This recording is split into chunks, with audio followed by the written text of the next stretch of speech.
పితా పుత్ర పవిత్రాత్మ నామమున ఆమెన్. ప్రియమైన సహోదరి సహోదరులారా, మే మాసాన్ని మన తల్లి శ్రీసభ అమ్మ మరియమాతకు అంకితము చేసినది.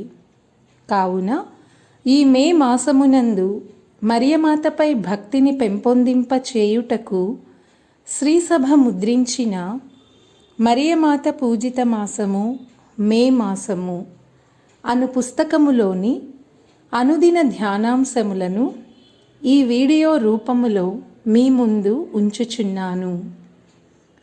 దీనిని భక్తి శ్రద్ధలతో ఆలకించి అమ్మ మరియ దీవెనలు పొందగలరని మా ఆకాంక్ష. ఇట్లు కన్నా ప్రేమ స్వరూప. ఈ నా చిరు ప్రయత్న ఫలితాన్ని అమ్మ మరియమ్మ గారికి మరియు మా తల్లిదండ్రులు శ్రీమతి ఫిలోమీనా, శ్రీ జోజయ్య గార్లకు అంకితము చేస్తున్నాను. నా సహోదరుడైన కన్నా ఫ్రాన్సిస్ ప్రవీణ్ కుమార్కు నా హృదయపూర్వక ధన్యవాదములు. పితా పుత్ర పవిత్రాత్మ నామమున ఆమెన్. మరియమాత పూజిత మాసము మే మాసము 11వ దినము. కన్య మరియ ఎలిజబెత్ అమ్మను సందర్శించినప్పుడు మొదటిది దైవ భయమును జాగరూకతను చూపించెను. రెండవది మనోవినయమును కనబరచినది. మూడవది సోదర ప్రేమను కనబరచెను. మొదటిది దైవ భయమును జాగరూకతను చూపించెను. లోకరక్షకుడగు క్రీస్తు కన్య మరియమ్మ గర్భమున పడినప్పుడు ఆమె దైవముచే ప్రేరేపింపబడినదై తన బంధువురాలగు ఎలిజబెత్ అమ్మను దర్శించుటకు కొండ ప్రాంతములలో నుండు ఆమె గ్రామమునకు వెళ్ళినది. కొండ ప్రాంతములందు రాళ్లతో నిండిన దారి వెంట ప్రయాణము చేయుట ఎవరికిని అంత సుఖ ప్రయాణము కాదు. అందులో స్త్రీలకు మిగుల ప్రయాసతో కూడియుండును. ఇట్టి కష్టమైన ప్రయాణమును చేయుటకు మరియమాత ధైర్యముతో పూనుకొనినదనిన అది దైవ ప్రేరితమే. తన యందు జన్మింపనున్న క్రీస్తు ప్రభువు యొక్క దూత ఒకరు ఎలిజబెతమ్మ గర్భమున ఎదుగుచున్నారను జ్ఞానము మరియమ్మ గారికి కల్గుటయు దైవ ప్రేరణయే. దేవుని దూతకు తల్లి కాబోవు ఎలిజబెతమ్మ తనకు బంధువురాలు. ఆమెకు సేవ చేయుటకే మరియమ్మ గారు ఆసక్తితో గర్భవతియగు ఎలిజబెతమ్మ ఇంటికి వచ్చినది. ఎలిజబెతమ్మకు సేవ చేయుటలో దైవ సేవ కలదను భయము మరియమాత కలిగి ఉండినది. అందువల్ల మరియమ్మ ఎలిజబెతమ్మకు అతి జాగ్రత్తగా సేవలు చేసినది. ఇంటి పనుల యందు సాయపడినది. మరియమ్మ దేవుడు ఇచ్చిన హెచ్చరికలను భయముతో స్వీకరించి ఎల్లవేళలా ఆయనకు విధేయించి జాగ్రత్తతో దైవనీతి కలది అయి జీవించి ఆయన సేవలో జ్ఞాన సంతోషము పొందుచుండినది. దైవ సేవా తత్పరులకు ఉండవలసిన గుణము ఇదియే. దైవ సేవ యందు శ్రద్ధ లేని వారి గుణము అందుకు వేరుగా నుండును.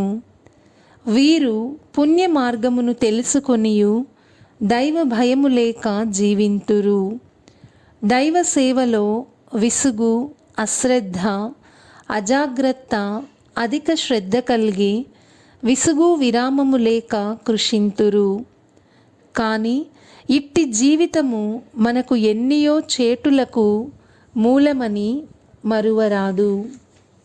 రెండవది మరియమ్మ గారు మనోవినయమును కనబరచినది.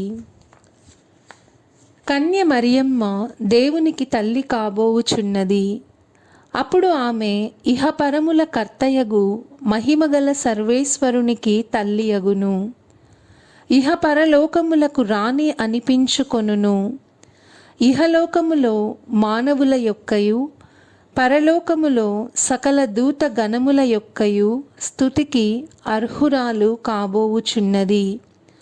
ఇంతటి మహామహిమాన్వితురాలైనను తానొక మామూలు బంధువురాలిగా సేవ చేయుటకు వచ్చిన సహచరిగా నిగర్వి అయి దీనతతో తన బంధువురాలు ఎలిజబెతమ్మకు సేవలు చేసినది.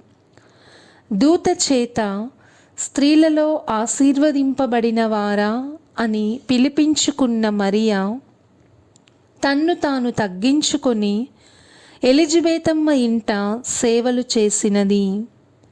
మానవ అహంకారము మరియమాత దీనతకు తల వంచినది. సృష్టి అంతటిలో మరియమాత శ్రేష్ఠురాలు, భగవత్ కారణ జన్మురాలు. తనలోని గొప్పతనము తనకు అహంకారమును ఆపాదింపలేదు, వినయమునే ఆపాదించెను. ఇది సహజ మానవ ప్రవృత్తి కాదు. మానవులమైన మనము గొప్పలు చెప్పుకొను అహంకార స్వభావులము. అందలమెక్కి అందరి పొగడ్తలకు గౌరవములకు అర్హులము కాకున్నను అహంభావపూరితమగుచుండుము. మరియమాత ఇందుకు భిన్నమైనది. అందుకు ఆమె శ్రేష్ఠురాలు. మనోవినయము అహంకారమును అణచివేయును.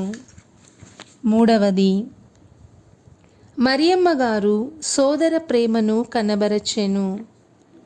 తన బంధువురాలు ఎలిజబెతమ్మ వృద్ధురాలైనను దైవ సంకల్పమున గర్భము ధరించి యోహానును కననున్నదని మరియమ్మకు తెలియగనే మరియమ్మ యందు సోదర ప్రేమ పెళ్ళుబికినది.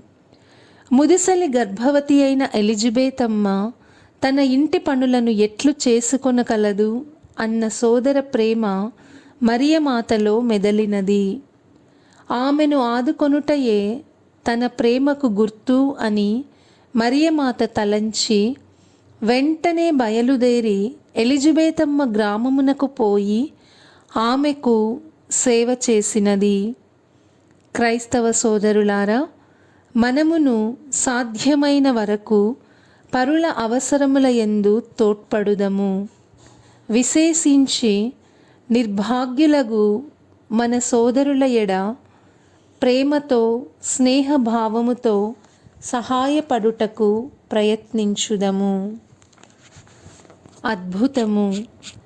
దేవమాతపై భక్తిని వెల్లడించుటకై దేశ దేశములందును ప్రతి పట్టణమునందును గ్రామ గ్రామములందును అనేక పుణ్యస్థలములు బ్రహ్మాండమగు దేవాలయములు, ఆ దేవాలయముల యందు రమ్యాతి రమ్యములు సుందరములు అయిన దేవమాత పీఠములు కట్టించియుండుట మనము ఎరుగుదుము. అందరికంటే ఎక్కువగా ఇటలీ దేశము ఇందులో అగ్రగామి అని చెప్పుదురు. పూర్వము ఇటలీలోని రోము నగరము దేవమాతపై భక్తికి పేరుగాంచినది. దేవాలయములందేమి, తమ గృహములందేమి, వీధి వీధుల యందేమి దేవమాత పటములు గాని స్వరూపములు గాని వారు స్థాపించుకొనిరి. దేవమాత పేరిటనే రోము నగరమున దాదాపు 60 దేవాలయములు ఉండినవి. వీటన్నిట ప్రతి ఏటా ఉత్సవములు జరుగుచుండును. అట్టి దేవాలయములలో మరియ మెజోరి అనునది మిక్కిలి ప్రశస్తమైనది. ఈ దేవాలయమునకు వింతయగు ఒక చరిత్ర కలదు. పూర్వము రోము పట్టణములో ప్యాట్రిక్ అరులప్ప, జాన్ ప్యాట్రిక్ అను ఒక ధనవంతుడు ఉండెడివాడు. గొప్ప వంశీయుడు. కానీ వారికి సంతానము లేకుండెను. అందుచేత తమకు కలిగిన ఆస్తిని అంతటిని దేవమాతకై వ్యయము చేయ నిశ్చయించుకొనిరి. తమకు గల ఆస్తిని ఎట్లు వినియోగించవలెనో తెల్పమని ఆ మాతను భక్తితో ప్రార్థించిరి. కొంతకాలమునకు దేవమాత వారి ప్రార్థనలను ఆలకించెను. భార్యాభర్తలు ఇరువురికిని పాపుగారికిని ఒకే రాత్రి దేవమాత కలలో కనిపించి తన పేరిట దగ్గరనున్న ఒక కొండపై గుడి కట్టించవలనని సెలవిచ్చెను. ఆ రాత్రే ఆ కొండపై అమితమైన మంచుగడ్డలు కురిపించియున్నానని గుర్తు తెల్పెను. మరునాడు ఉదయమే పాపుగారు గొప్ప జనుసమూహము వెంట రాగా మరియమాత గుర్తు తెలిపిన కొండకు పోయి చూచిరి. అది మంచు కురియు కాలము కాదు. అద్భుత విధమున కురిసిన ఆ మంచుగడ్డలను వారందరూ చూచిరి. మరియమాత తెల్పిన ఆ స్థలమందే పాపుగారు దేవమాత పేరుతో ఒక పెద్ద దేవాలయము నిర్మింపవలెనని నిశ్చయించిరి. ధనిక దంపతులు తమ ధనమంతటిని హేరాళముగా ఇచ్చి ఆ దేవాలయమును బహు సుందరముగా కట్టించిరి. అదియే మరియ మజోరీ దేవాలయము. బాలయేసువు పుట్టిన పశువుల తొట్టి నేటికిని అక్కడ పూజ్యముగా భద్రపరుపబడి ఉన్నది. క్రిస్మస్ పండుగ దినములలో వేలాది ప్రజలు అన్ని దేశముల నుండి వచ్చి ఆ దేవాలయమును సందర్శించి బాలయేసు జన్మించిన ఆ తొట్టిని చూచు భాగ్యమును పొంది పోవుచుందురు. సువిశేషకుడైన పునీత మత్తయి వారు తాను స్వయముగా చిత్రించిన తైల చిత్రము కూడా ఈ దేవాలయములో నేటికిని కలదు. పునీత మత్తయి గారు ఈ తైల చిత్రములో మరియమ్మ గారి మనోభావములను రూపలావణ్యములను అచ్చుగ్రుద్దినట్లు వ్యక్తము చేసి రూపొందించినారు.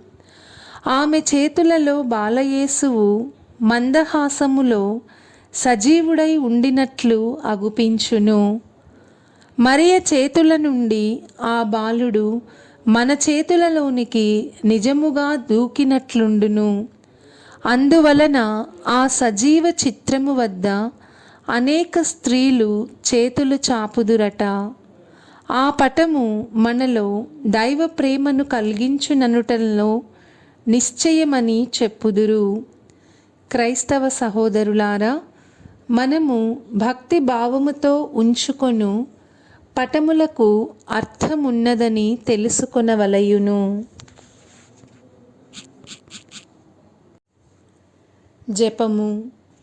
ఓ దేవమాత, దయగల తల్లి, నా పాపముల కఠినత్వము చేత నేను ఏపాటి దివ్య ఫలములను నీ కుమారుని నుండి పొందనైతిని. నీవు దయగల తల్లివి కావున నీ శరణు వేడుచున్నాను. నీవు కాక ఇతరులెవ్వరును నాకు ఆదరువుగా ఉండజాలరు. నా నమ్మకమంతయు సర్వేశ్వరుని మీదను అటు వెనుక మీ మీదను ఉంచుచున్నాను. నిన్ను ఆశ్రయించి నీ దరి చేరితిని. నీ సహాయముననే నేను పాప మార్గములను విడచి పుణ్య మార్గముల నడచి నిత్యానంద మోక్షమున నిన్ను నిత్యము స్తుతింతునని నమ్ముచున్నాను తల్లి. ఆమెన్. పునీత బెర్నార్డ్ గారు వేడుకొనిన జపము. మిక్కిలి నెనరుగల తల్లి, మీ శరణు కోరి పరిగెత్తుకొని వచ్చి మీ ఉపకార సహాయమును అడిగిన వారిలో ఒక్కరైనను మీ వలన చేయి విడువబడినట్లు ఎన్నడనూ లోకములో వినునది లేదని తలంపనౌధరించండి. కన్యకల రాజ్ఞి, దయారసముగల తల్లి, ఇటువంటి నమ్మిక చేత ప్రేరేపింపబడి మీ పాదములను సమీపించి వచ్చుచున్నాను. నిట్టూర్పు విడిచి ప్రలాపించి ఏడ్చెడు పాపి అయిన నేను మీ దయకు కాచుకుని మీ సముఖములో నిలుచుచున్నాను. మనుష్యావతారమెత్తిన సుతుడైన సర్వేశ్వరుని తల్లి, నా విజ్ఞాపమును త్యజింపక దయతో అంగీకరింపనౌధరించండి. ఆమెన్. జన్మ పాపము లేక ఉద్భవించిన పరిశుద్ధ కన్య మరియమ్మ, పాపులకు శరణమా, ఇదిగో పరిగెత్తి వచ్చి మీ శరణు జొచ్చితిమి. మా మీద దయగా నుండండి, మా కొరకు మీ దివ్య కుమారుని వేడుకొనండి. జన్మ పాపము లేక ఉద్భవించిన పరిశుద్ధ కన్య మరియమ్మ, పాపులకు శరణమా. ఇదిగో పరిగెత్తి వచ్చి మీ శరణు జొచ్చితిమి. మా మీద దయగా నుండండి, మా కొరకు మీ దివ్యకుమారుని వేడుకొనండి. జన్మ పాపము లేక ఉద్భవించిన పరిశుద్ధ కన్య మరియమ్మ, పాపులకు శరణమా. ఇదిగో పరిగెత్తి వచ్చి మీ శరణు జొచ్చితిమి. మా మీద దయగా నుండండి, మా కొరకు మీ దివ్యకుమారుని వేడుకొనండి. ఆమెన్.